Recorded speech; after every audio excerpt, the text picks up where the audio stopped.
Maoist కొత్త దళపతి గణపతి రాబోతున్నారు. నంబాల కేశవరావు మరణంతో, ఎందుకంటే ఆపరేషన్ కర్రిగుట్ట పేరుతో మొన్న జరిగినటువంటి ఎన్కౌంటర్లో నంబాల కేశవరావు మృతిని దాదాపుగా ఖరారు చేసినటువంటి నేపథ్యంలో గణపతి పేరు అలియాస్ ముప్పాల లక్ష్మణరావు పేరు దాదాపుగా ఖాయమైంది.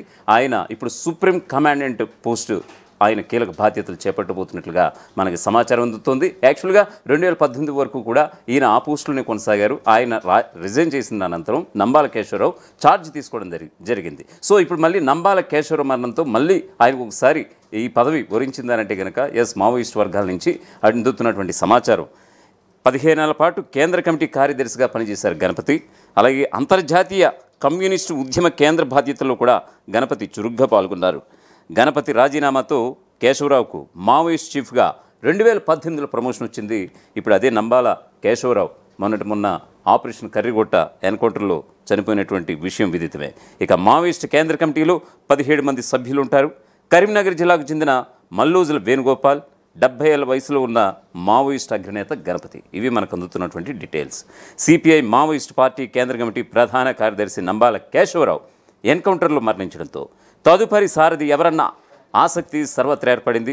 కేంద్ర కమిటీలోని 17 మంది సభ్యుల్లో ఎవరి దళపతి కాబోతున్నారు? బెంగాల్కి చెందిన రాజన, లేక తెలంగాణలోని ఉమ్మడి కరీంనగర్ జిల్లాకు చెందిన మల్లోజుల వేణుగోపాల్కు అవకాశం దక్కుతుందా అన్న చర్చ అయితే జరుగుతోంది. వేణుగోపాల్ ప్రస్తుతం పోలిట్ బ్యూరో సభ్యుడిగా ఉన్నారు. దండకారణ్యంలో కీలక బాధ్యతలు అయితే చూస్తున్నారు.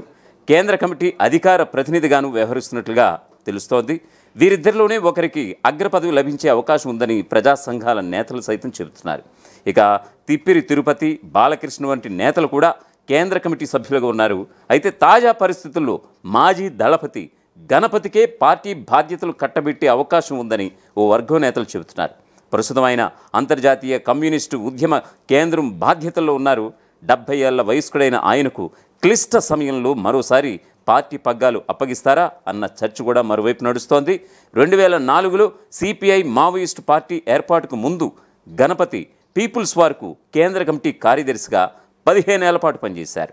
పీపుల్స్ వార్ ఎంసీసీ విలీనమై మావోయిస్టు పార్టీ ఆవిర్భవించిన తరువాత 2004 నుంచి 2018 వరకు ఆయన ఆ పార్టీ ప్రధాన కార్యదర్శిగా పనిచేశారు.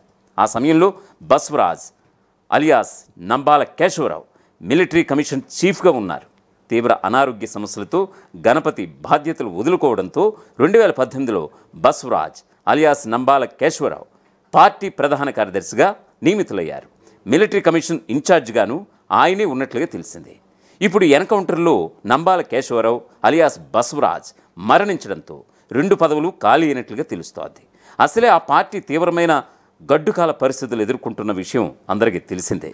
ఎప్పుడు ఎవరు పారామిలిటరీ డ్రోన్ కెమెరాలకు చిక్కుతారు, ఎవరు ఎప్పుడు ఎన్కౌంటర్లో మరణిస్తారన్న వార్త వస్తుందన్న భయం ఆ పార్టీతో పాటు ఇటు ప్రజా సంఘాల్లోనూ నెలకొంది. ఈ నేపథ్యంలో అగ్ర పదవికి అనుభవజ్ఞుడైన గణపతికే తిరిగి కట్టబెడతారా, లేక కొత్తగా మరొకరిని ఎంపిక చేస్తారా అన్నది త్వరలోనే తేలిపోబోతోంది. మావోయిస్టులను వేధిస్తున్న మరో సమస్య వయోభారం. పార్టీ కేంద్ర కమిటీలో మిగిలిన అగ్రనాయకుల్లో ఎక్కువ మంది 60 నుంచి 75 ఏళ్ల మధ్యలోనే ఉన్నారు. వీరిలో చాలామంది వయోభారంతో, అనారోగ్య కారణాలతో కదలలేని స్థితిలో ఉన్నారు. ఇలాంటి పరిస్థితుల్లో మిగిలిన అగ్రనాయకత్వాన్ని కాపాడుకోలేని పరిస్థితి వారికి ఏర్పడింది. 2010 ప్రాంతాల్లో 96 జిల్లాల్లో బలమైన ప్రభావం చూపిన మావోయిస్టు పార్టీ 2023 నాటికి 46 జిల్లాలకు పరిమితమైపోయింది. ఆపరేషన్ కగార్ తర్వాత కేవలం 6 జిల్లాలకి పరిమితమైపోయింది. ఇదిలా ఉంటే భారతదేశానికి అతిపెద్ద అంతర్గత శత్రువు మావోయిస్టు పార్టీ అని 13 సంవత్సరాల క్రితమే అప్పటి ప్రధాని మన్మోహన్ సింగ్ సైతం ప్రకటించారు.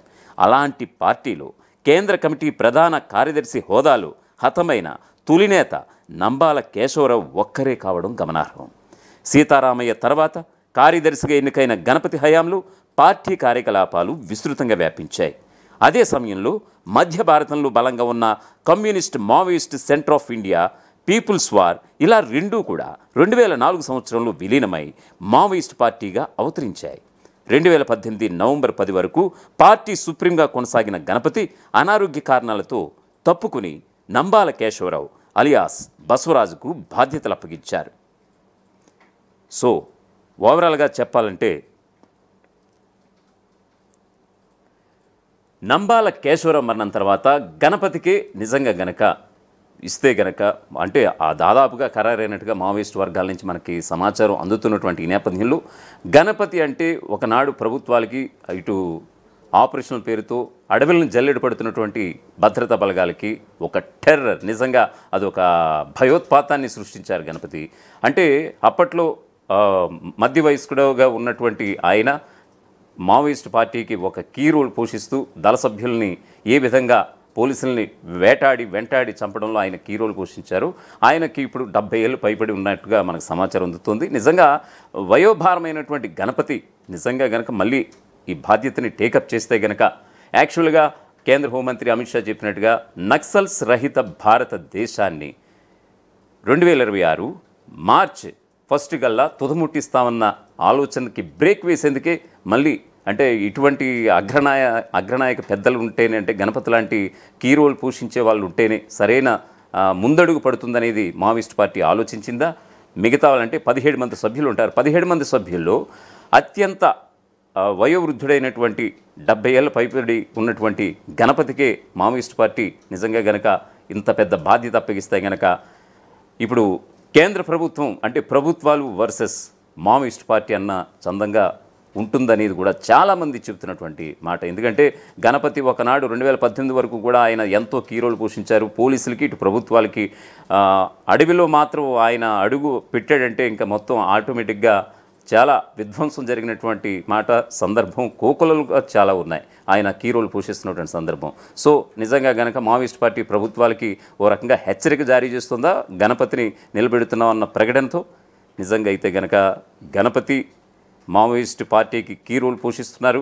నంబాల కేశవరావు తర్వాత అనే మాట ఇప్పుడు విస్తృతంగా ప్రచారం సాగుతున్నటువంటి ఈ నేపథ్యాన నిజంగా ఇప్పుడు కేంద్ర ప్రభుత్వం ఏ విధంగా స్పందిస్తోంది, ఏ విధంగా ఆపరేషన్ కర్రిగుట్ట ఆల్రెడీ బ్రేక్ చేశారు, ఆపరేషన్ కర్రిగుట్టను మరింత విస్తృతపరిచే అవకాశం ఉందా, లేదా గణపతి నిజంగా మావోయిస్టు తన దళ సభ్యులను ముందుకు నడిపించి ఇటు పోలీసుల ఏర్వేత కార్యక్రమంలో చురుగ్గా పాల్గొంటారా? చూద్దాం, వెయిట్ అండ్ సీ.